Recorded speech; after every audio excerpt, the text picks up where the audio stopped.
त्यात बऱ्याच कन्फ्युजिंग गोष्ट आहेत.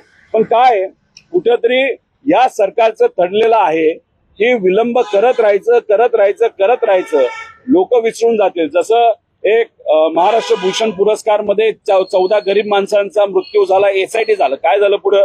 मग त्यानंतर तिथं नाशिकमध्ये 70 हनी ट्रॅप मध्ये अधिकारी आणि नेते अडकले, त्याचं काय झालं? थराद प्रकरण हे आता कुठेतरी बाजूला सरलं गेलं आणि आता भोंदू भागेश्वर बाबाचं प्रकरण त्या ठिकाणी सुरू झालं, त्यानंतर गायकवाडचं प्रकरण सुरू झालं. म्हणजे कुठेतरी सत्तेतल्या लोकांना असं वाटतं की अजितदादांचा ऍक्सिडेंट लोक विसरतील, दादांना विसरतील, पण ते कुठल्या तरी स्वप्नात आहेत असं आपल्याला म्हणावं लागेल. 7 तारखेला येतोय तुझ्या मतदारसंघामध्ये, मग बोल समोरासमोर काय बोलायचं ते. कारण का इथं आज दादांच्या ऍक्सिडेंटला 3 महिने झाले म्हणून मला इथं यावं लागलं, मला बुलढाण्याला जाता आलं नाही. पण मी तिथं 7 तारखेला हे जिजाऊ मातेच्या भूमीमध्ये आणि अनेक मोठे संत, लेखिका शिंदेताई ज्यांनी महिला व पुरुष समानतासाठी त्या ठिकाणी ग्रंथ लिहिला आणि याच महिलेचं ज्याचं नाव आपण सर्वजण आदराने त्या ठिकाणी घेतो, त्यांच्या शहरामध्ये हे जे कोणी महाशय आहेत गायकवाड, हे महिलांबद्दल खालच्या लेवलला जाऊन बोलतात, म्हणजे त्या तलवारीचा उल्लेख करून वगैरे. म्हणजे हे महाराष्ट्राची दुर्दैवाने वस्तुस्थिती आज काय हे बघून घ्या. मला अजून एक सांगायचंय, म्हणजे आम्ही जेव्हा म्हणतो FIR केला जात, अजितदादांच्या बाबतीतला FIR झाला नाही. कोल्हापूरचा प्रशांत, त्याची जी विनंती होती, आई बहिणीबद्दल अतिशय खालच्या लेवलला जाऊन बोललं, महाराजांबद्दल बोललं, गायकवाडावर FIR त्या ठिकाणी झाला नाही. त्यानंतर भागेश्वर भोंदू बाबा जो आहे महाराजांबद्दल अतिशय खालच्या लेवलला जाऊन बोलला, तुकोबरायांबद्दल बोलला, पण त्याच्यावर कुठे FIR झाला नाही. पण मग हर्षवर्धन सपकाळ बोलत असताना शाब्दिक कुठेतरी त्यांच्यामध्ये गल्लत झाली, त्यांच्यावर FIR झाला. त्यानंतर विधान भवन मध्ये आमचे जे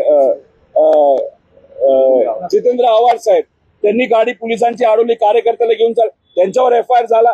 त्याच्याच बरोबर जेव्हा काय त्यांचं नाव आपले खडसे साहेब यांच्याकडनं काय 3 शब्द गेले, चुकले असं आम्ही चुकले असतील तर काय FIR, तिथे FIR होतो आणि इथे FIR होत नाही. आम्ही ट्रम्पचं कार्ड, खोटं कार्ड या देशामध्ये करू शकतो असं ओपन चॅलेंज त्या ठिकाणी केलं होतं की हे होऊ शकतं आणि हे चुकीचं आहे, आणि आमच्या FIR त्या ठिकाणी झाली. मग या भोंदू बाबावर, म्हणजे दुर्दैव असं आम्ही याला भोंदू बाबा म्हणतो, आणि काही विचाराची लोक यांना संत म्हणतात. म्हणजे संत परंपरेवर एक तर घुसखोरी होती चुकीच्या विचाराची, त्या संत परंपरेच्या एका मोठ्या संतांवर, तुकोबरायांवर हा भोंदू काय असेल नाव काय भागेश्वर जर खालच्या लेवलला जाऊन बोलत असेल त्याच्यावर कारवाई होत नाही. ह्यांना तुम्ही संत म्हणून नागपूरमध्ये कार्यक्रम घेता, हे दुर्दैवी गोष्ट आहे. जो महाराजांबद्दल असा बोलतो, मला खरं तर एक सामाजिक कार्यकर्ता म्हणून लोकांना विनंती करायची, तुम्ही जर ह्या गोष्टी सहन करत राहिला तर मग हे आपल्या हाताबाहेर जाणार आहे. उद्या जाऊन महामानवांचाच आदर या महाराष्ट्रामध्ये ठेवला जात नसेल तर गरिबांचा आदर या महाराष्ट्रामध्ये आणि महिलांचा आदर कसा ठेवला जाईल याचा विचार हा आपण सर्वांनी केला पाहिजे. दादा, तुम्ही जो CID तपास झाला पाहिजे अशोक खरात प्रकरणात म्हणताय, जादू टोण्याबद्दल हे बोलताय की महिला लैंगिक अत्याचाराचं प्रकरण पण CID कडे आलं पाहिजे असं वाटतं तुम्हाला? कोण? जो खरातचा तपास CID कडे आला पाहिजे असं तुमचं म्हणणं आहे, तो जादू टोण्याचं प्रकरण आलं पाहिजे की लैंगिक अत्याचाराचं देखील प्रकरण आहे? बघा, माझं एवढं मत आहे की दादांच्या ऍक्सिडेंटची आणि ते जे काय खरात भोंदू बाबा आहे याचा कुठेतरी संबंध दिसतोय. अजितदादांचं एन्क्वायरी करत असताना आता ह्यांना जबाबदारी दिली ना CIDला, संत गतीने तुम्ही काम करता, जरा स्पीड वाढवा, आणि मग दादांचं ऍक्सिडेंटचं आणि खराताचं कुठेतरी संबंध या ठिकाणी दिसत आहेत. म्हणून मग खराताचा विषय सुद्धा तुम्ही या तपासामध्ये घ्यावा अशी विनंती या ठिकाणी आम्ही सर्वजण करतोय. पण खराताचा मुद्दा एवढाच झालाय की नेत्यांचे जे व्हिडिओ आहेत पूजा करताना अंगठा कापून, करंगी कापून, रक्त बाहुलीवर टाकताना, हे व्हिडिओ मात्र काही नेत्यांनी स्वतःकडे ठेवलेत ब्लॅकमेल करण्यासाठी राजकीय दृष्टिकोनातून. आणि सामान्य महिलांचे व्हिडिओ मात्र तुम्ही पब्लिकली तिथं प्रसिद्ध करून टाकता. अरे हा कशाला तुम्ही असा भेदभाव त्या ठिकाणी करताय? खरं काय लोकांसमोर तिथं आलं पाहिजे, पण दुर्दैवाने त्या ठिकाणी येणार नाही. म्हणजे भोंदू बाबा हा असा आहे खरा की 10 वर्षात 2000 कोटीची प्रॉपर्टी केली. आता तुम्हीच तुमचा विषय घ्या की तुमची प्रॉपर्टी 10 वर्षात 2000 कोटीची होऊ शकते का? त्यामुळे कुठे ना कुठेतरी या भोंदू बाबाला सरकारी वर्धास्त असल्यामुळे एवढा मोठा पैसा हा कमवू शकला, आणि कुठे ना कुठेतरी काही नेत्यांना वाचवलं जातं. राज्य सरकारनं BSR कंपनीला दिलेले, असाही उल्लेख केला की काही नेते बारामतीमध्ये आलेले होते, काही नेत्यांच्या चेहऱ्यावरती हसू पाहायला मिळालं, ते नाटक करत होते. दादांच्या अपघातानंतर हे पैसे जे आहेत ते बीएसआर कंपनीला मिळावे म्हणून हे नेत्यांनी पाठपुरावा केला नव्हता. नाही, या खोलात अजून मी काय गेलेलो नाही. मी नाटक करतात म्हणजे जी भूमिका खरं तर आज या सर्व नेत्यांनी घ्यायला पाहिजे होती, FIR करायला पाहिजे होता, एन्क्वायरी त्या पद्धतीने घ्यायला पाहिजे होती, CBI कडे आतापर्यंत तपास जायला पाहिजे होता. या सगळ्या गोष्टी 3 महिन्यामध्ये झाल्या नाहीत. मग जर झाल्या नाहीत म्हणजे केल्या नाहीत. मग जर तुम्ही करणार नसाल तर मग तुमच्या दादांच्या प्रति तुमच्या मनामध्ये खरंच प्रेम होतं का खोटं प्रेम होतं, आता कुठे ना कुठे सिद्ध व्हायला लागलेलं आहे. त्या अनुषंगाने खरं तर मी ते वक्तव्य केलं होतं आणि ताईंनी तो विषय घेतला की कुठल्याही महिलांच्या बाबतीत कुणीही व्यक्ती असला जर अन्याय केला असेल एका महिलेच्या विरोधात मग त्याचा तपास हा योग्य पद्धतीने झाला पाहिजे. SIT तिथं असलेले SITचे प्रमुख तिथं चांगलं काम करतायत, पण आता चांगलं काम करत असताना त्या SIT मध्ये नेते सोडून जे इतर लोक आहेत त्यांच्याबद्दल कसं नाव वगळलं जातंय, त्याला काय प्रक्रिया केली जाते, त्याच्यामध्ये आर्थिक व्यवहार होता का, हे पुढच्या काही दिवसांमध्ये मी त्या ठिकाणी आपल्या सर्वांना सांगेल.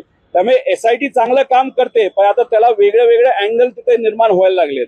आता CIDचा अनुभव आम्हाला असा आलाय की CID खरंच काय करते हे कोणालाच माहित नाही. त्यामुळे उद्या जाऊन महिलेवर अत्याचार झाला असेल ते CID कडे द्या आणि इथं येऊन जसं आपण भाजीपाला फ्रीज मध्ये ठेवतो आणि आपण लोणचं जसं बनवून महिन्यानंतर सुद्धा खाऊ शकतो, अशी परिस्थिती CIDची दुर्दैवाने त्या ठिकाणी झालेली आहे. म्हणजे अधिकाऱ्यांवर आमचा विश्वास असून सुद्धा कदाचित त्यांच्यावर कोणाचा जे दबाव असल्यामुळे ते इन्व्हेस्टिगेशन योग्य दिशेने आणि चांगल्या स्पीडली करत नाहीत असं आपल्याला म्हणावं लागेल. काटेवाडीमध्ये ब्लॅक मॅजिकचं तुम्ही बोलला आणि खराचं कनेक्शन बोलला, ऑलरेडी SIT इन्व्हेस्टिगेशन करत असताना या संदर्भामध्ये तुम्ही SIT कडे अप्रोच होणार नाही, या बद्दल पण तुम्ही तपास करावा.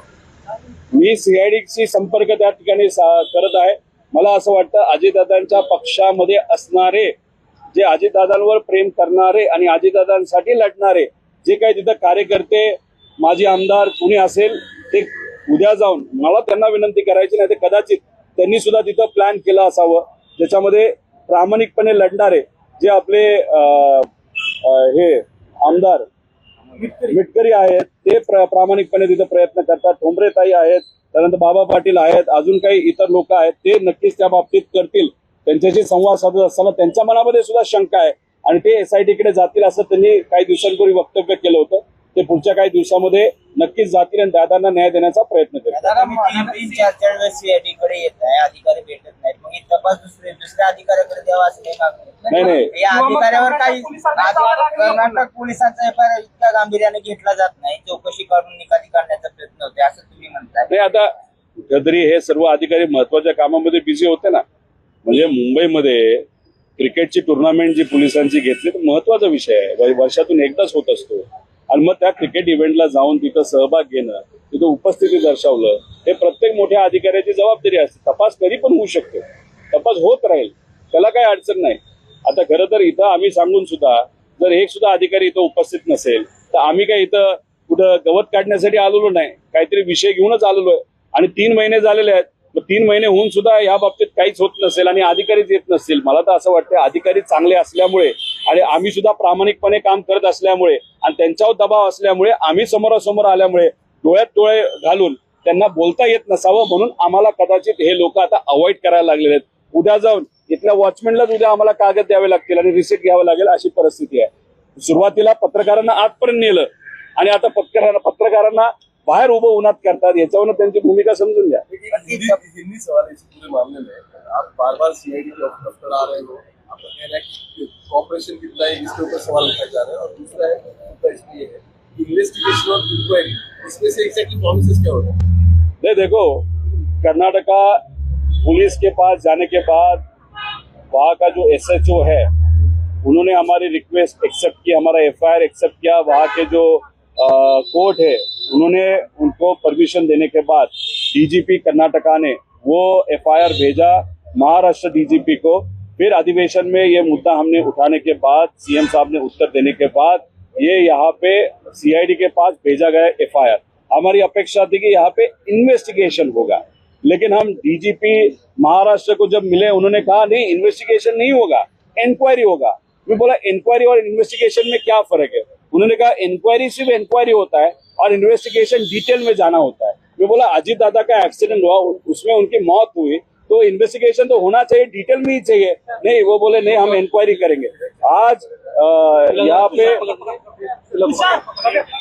सावलीत घे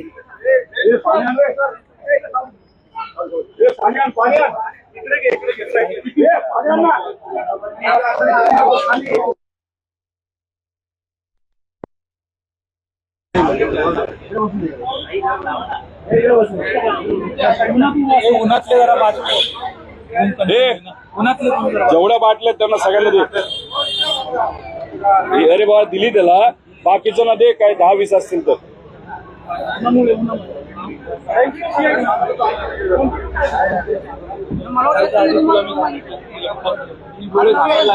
रुमाल बंद झाला का? होय इवन होय दिलं का? माझी एखादी गाडी दे ना, तर ह्याला जायला हॉस्पिटलला।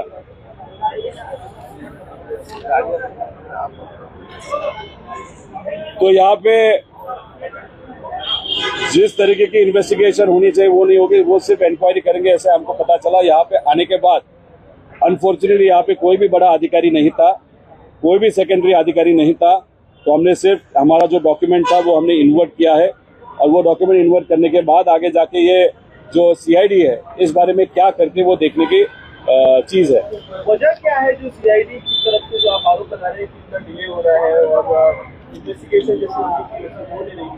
देखो, वीके सिंह को अगर पकड़ा गया तो वीके सिंह बहुत बड़े बड़े नेताओं का नाम बता सकता है, बहुत बड़े बिजनेसमैन का नाम बता सकता है, और इसमें जो दादा के एक्सीडेंट में जो कोई जिम्मेदार है उनका नाम आगे आ सकते हैं।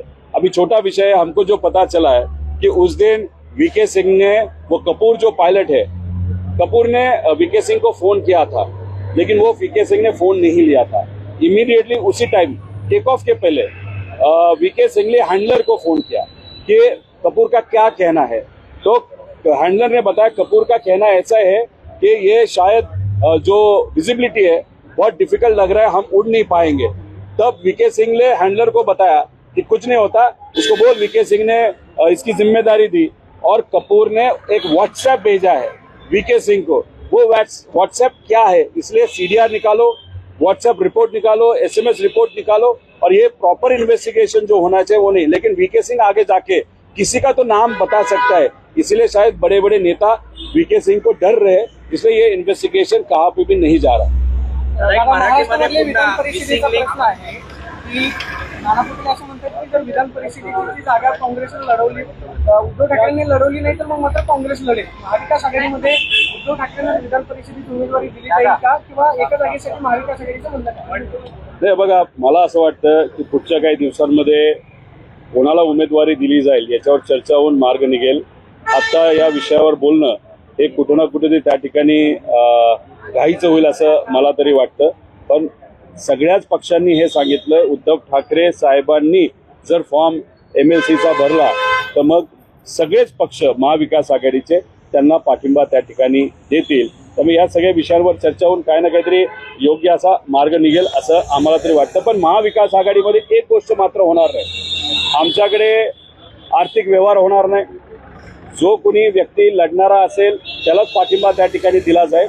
तर बाकी पक्ष या बाबतीत काय करतात हे बघावं लागेल। अमोल मिटकरी असं म्हणाले की जय पवारांना विधान परिषदेची उमेदवारी द्यायला हरकत नाही, ते दादांच्या वारसा जो आहे तो चांगले सक्षमपणे पार पाडू शकतात। अमोल मिटकरीला पण दिली पाहिजे काय? नाही बघा, मी म्हणतोय अमोल मिटकरी हे दादांसाठी लढतायत। आता जय सुद्धा मध्ये आधे दादांच्या वतीने एन्क्वायरी योग्य पद्धतीने व्हावी अशी भूमिका सुद्धा तिथे घेत आहेत। त्यामुळे त्यांचं नाव सुद्धा पुढे आलं, पाटील सहकार्य केलं तर चांगली गोष्ट। शेवटी मतदान हे त्यांचीच पार्टी त्या ठिकाणी करणार आहे।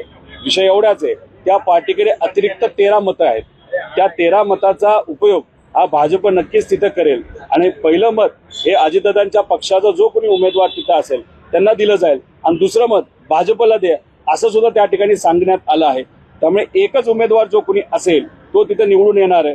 त्यामुळे जय पवार असतील, अमोल मिटकरी असतील, नाही तर अजून कोणी असेल तर त्यांना त्या ठिकाणी निवडून येण्याची नक्कीच संधी ही चांगली आहे। फक्त अमोल मिटकरी आक्रमक पद्धतीने हे अजितदादांच्या वतीने लढतायत, म्हणून सामान्य कार्यकर्त्यांचा नागरिकांचं मत आहे अमोल मिटकरी। पण मोठ्या नेत्याच्या मोठ्या नेत्याच्या मनात जर मुलगा असेल, मोठ्या नेत्याच्या मनात पुतण्या असेल, नाहीतर एका मोठ्या नेत्याच्या मनात पैसा असेल, तर मग अमोल मिटकरीने सामान्य लोक सोडून वेगळ्याच कोणाला तरी त्या ठिकाणी ही उमेदवारी त्यांच्या पक्षाकडनं जाऊ शकते. एकनाथ शिंदेकडून बच्चू कडूंना विधान परिषदेचं तिकीट दिलं जाऊ शकतं किंवा संधी दिली जाऊ शकते, पण एक अट आहे की त्यांचा प्रहार पक्ष हा शिवसेनेमध्ये विलीन करावा. अरे अशा जर अटी तुम्ही टाकणार असाल की विलीन करा मगच देतो, मग एखादा स्वाभिमानी नेता हे या सगळ्या गोष्टी कुठे करेल? माझं एवढंच बच्चू कडू साहेबांना सांगायचं आहे, तुम्ही महाराष्ट्रात तमाम शेतकऱ्यांनी आंदोलन केल्यानंतर जूनमध्ये कर्जमाफी होईल असं सरकारने सांगितलेलं आहे.